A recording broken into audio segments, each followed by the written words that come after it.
we will discover is the Orest Street going to Mappa Street. So let's go.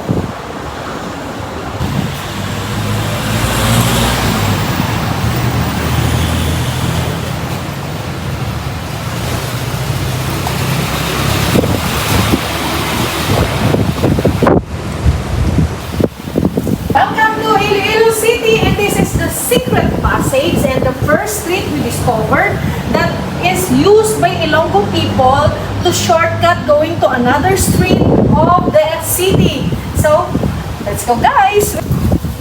So, we came from that passage, and this is a residential area, which is the old mansions.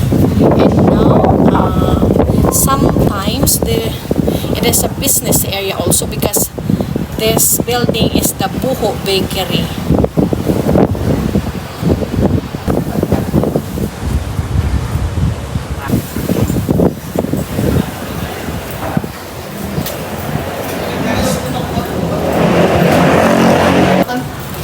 Hello Buho Bakery, I will buy. Students are passing here to shortcut to another street in Iloilo.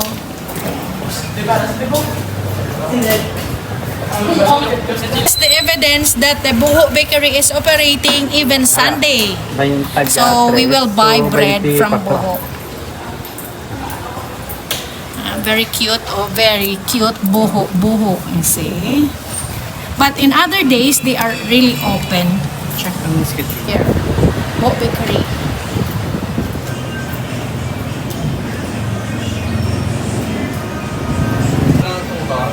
Ay, nice. Okay, Buho Bakery. Wow, is it yummy? Yummy. How much? 3 pesos each. Okay, the pandesal. This street is very secretive because you don't know if you are not from here. As we reach the dead end, you can see this is the Mappa Street. And this one is from the Sunburst Park, which is the old Freedom Grandstand. If you go the right side, the left side, you will directly reach the Iloilo Fenma University or University of Iloilo. And there is the Bomboracho. Again to another secret street. There we came from. Hi! Okay.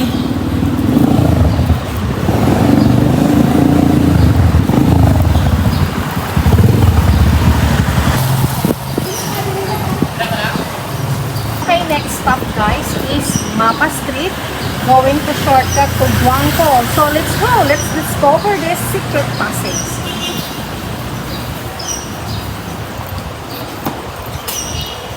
Wow, very secret guys, see?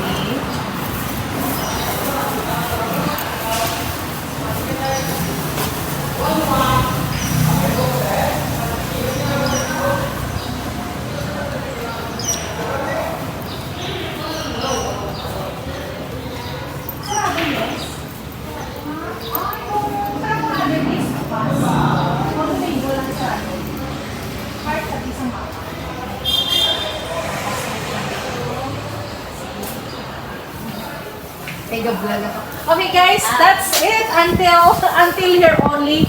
Let's wait on the other days, weekdays, because on weekends this one is closed and next day we will come again. This will be continue up to Guanco. So this is the secret passage of the Ilonggo people who wants to shortcut. Okay, let's go the other way.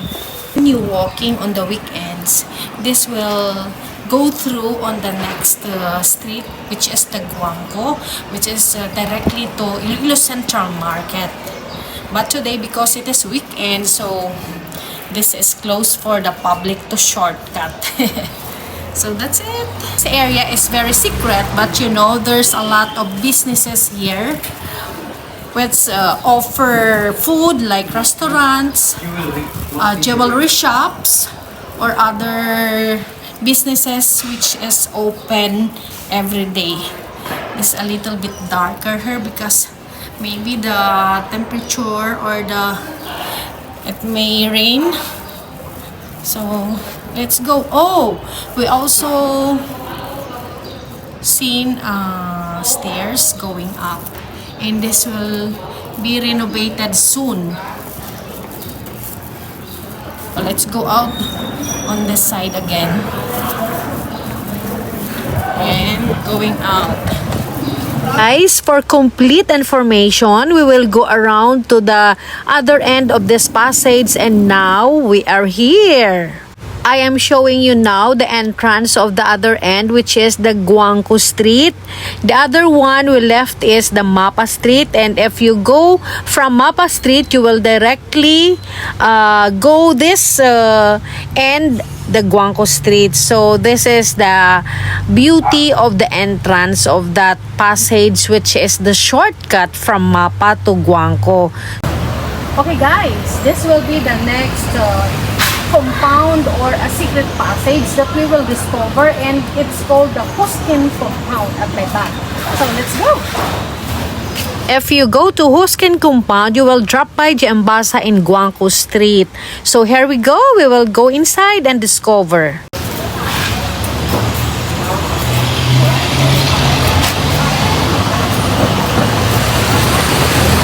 This is the secret passage that is a little bit darker because if you pass here, there's a ceiling or a very big building that if you go through, you will discover the most businesses or the secret businesses inside of this pathway.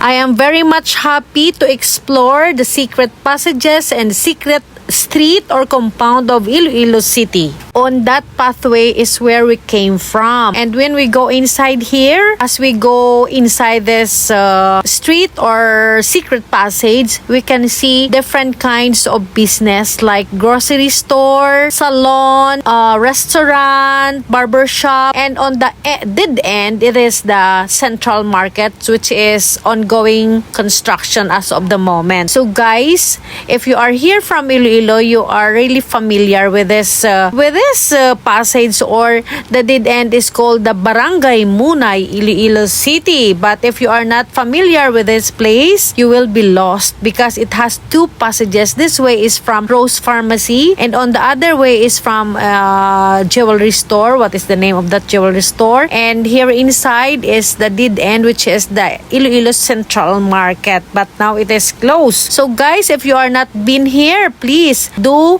pass by here so that you can be familiar with the shoppings here, because it is very cheap to shop here, like this shop on the right side. But today is Sunday, so tomorrow it will resume again. So guys, please do discover all the secret passages and shortcuts here in Iloilo so that you will not be lost.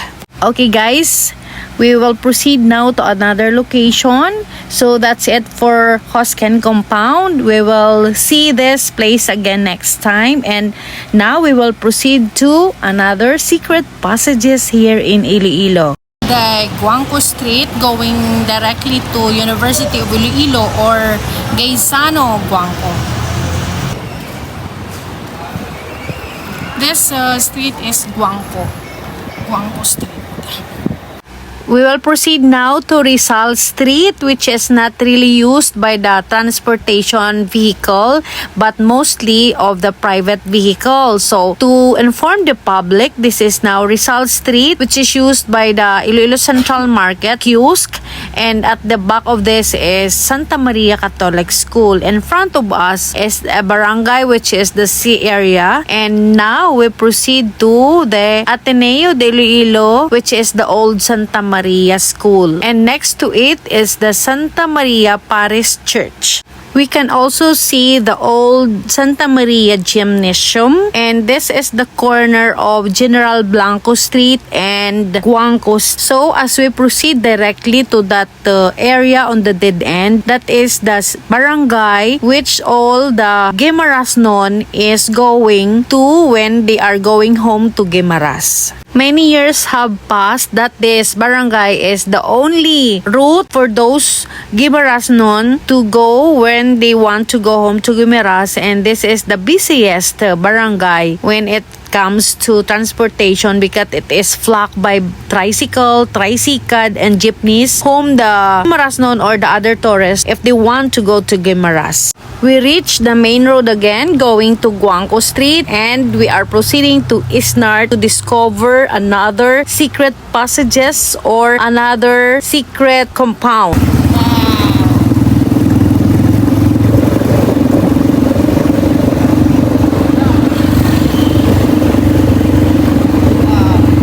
Hey guys, this is another street or compound that is useful to Ilocos people because they are using this as a shortcut to go to another street. So this is Isnart Street going to Valeria Street. So let's go. This is a shortcut. From Isnart Street, and if you will go directly, you will go to Central Market, but we will go inside here, the shortcut from Isnart Street to Valeria. This area is a mixture of residential and commercial. So have you seen the old buildings? Because today is Sunday, so some of the commercial buildings are closed. But I observed that this barangay or this street is very clean. They clean it.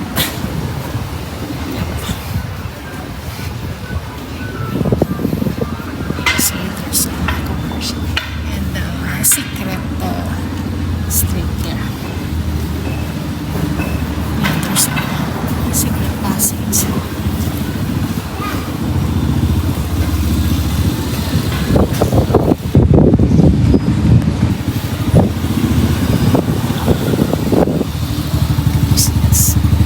Damo ni passage, gali tayo.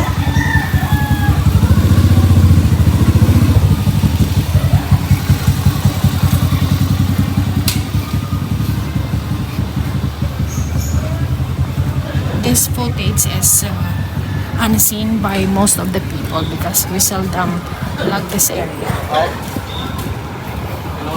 Public. There's a lot of businesses going on, like sari-sari store or junk shops or restaurants here. And if you walk through, this is now the Valeria Street. So that's the shortcut actually. So guys, this is the Valeria Street going to that one. And we came from Barangay Magsaysay City proper, Montecorpo. So this is Barangay Magsaysay. A very useful barangay to walk through as a shortcut. Showing you now the Valeria Street and the shortcut from Merimart Mall going to Ledesma. And here it is. We are now driving the area. This is a commercial complex of Merimart Mall, and on the left sides are the commercial establishments like salon or restaurants or ukay-ukay shops. Then the right side is the Merimart Mall. So the people who go out on that mall can go directly to where we are going, and they will go out to the Ledesma. So this is a very useful shortcut for everyone. But there is some changes on the shops here on my left side. Last time this building the wall is closed, and now it is open, and we are now proceeding to the main highway of Ledesma Street. Here it is. We are here on the main street, and it is very busy at the moment. See guys, we came from that secret passage and going out to this main road of Iloilo Street.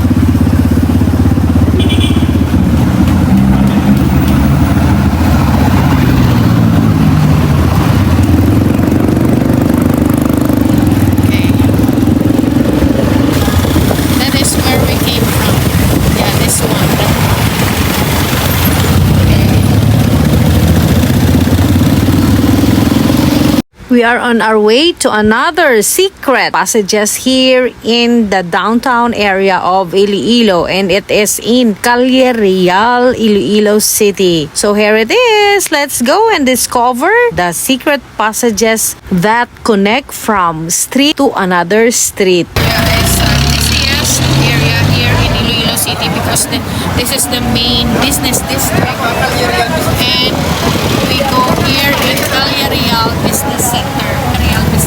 So let's go inside an alley that will connect to another street. Guys, we'll go inside this area and we will discover the secret passage here connecting to another area.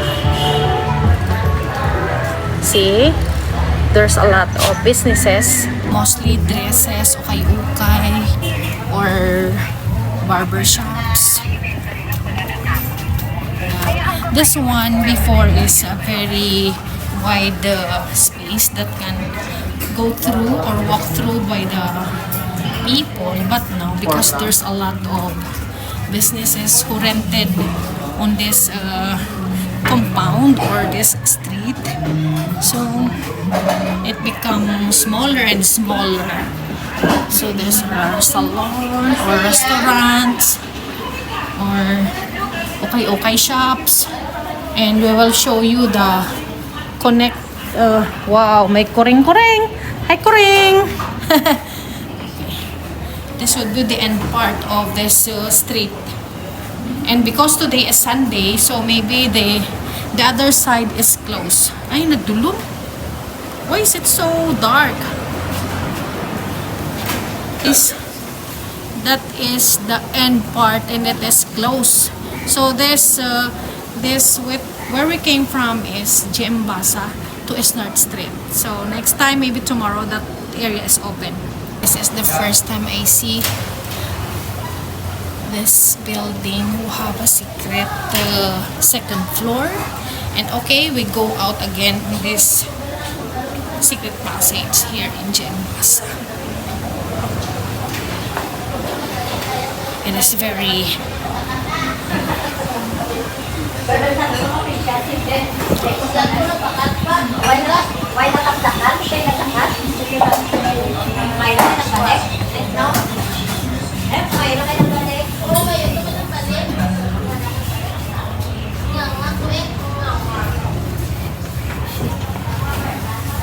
there's a hotel here, there's a hotel.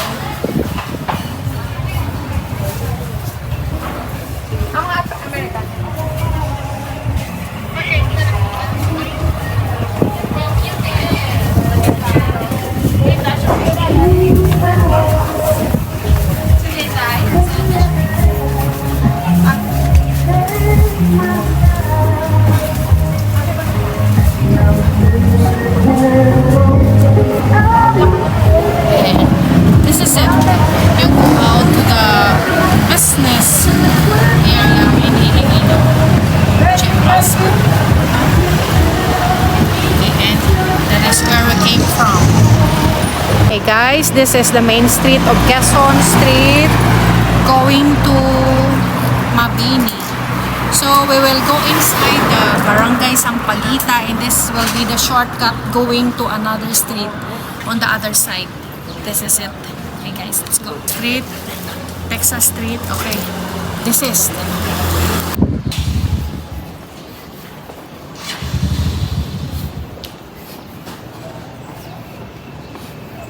very big buildings.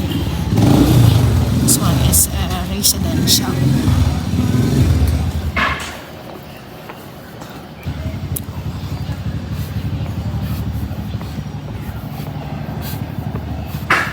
Maybe some of this is a business area.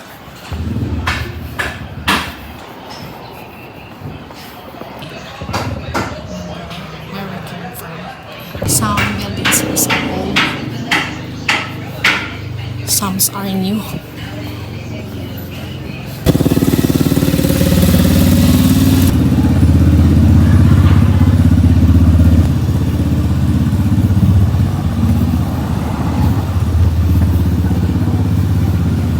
I am walking along. What happened to my hair? Yeah. So this is the shortcut. There's a lot of businesses here going on. There you go.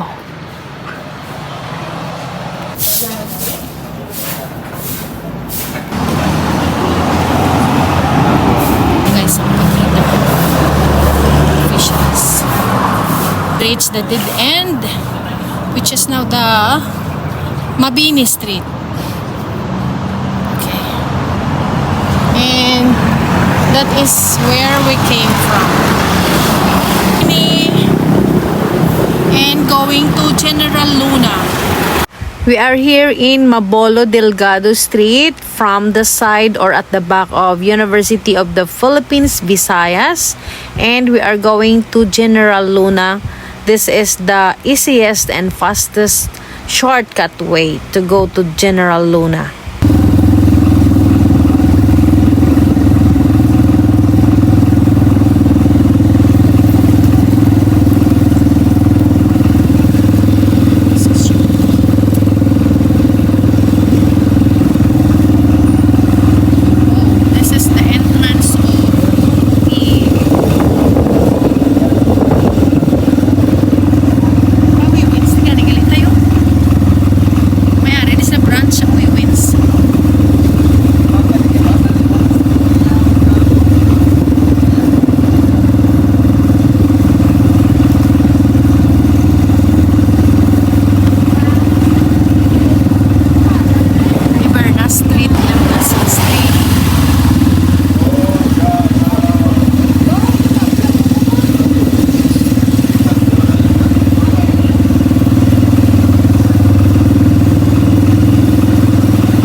Now proceeding to University of San Agustin. On this area, there's a lot of connecting street that is directly to another area here in Iloilo, but this one is very useful to the students who is residing near the university. So here it is. We are now on the main road. This street is very useful to those who can have used the shortcut way to going to school on this university here. And this is now the General Luna, the beautiful Iloilo. I am very excited to show you the last shortcut that I will be showing you today so that you will be amazed on where you are going through from here. And it is now in front of this Quezon City Mall, and it will lead you to another place here in La Paz. So here it is. We are going inside this road or in this barangay, and later you will see where we are.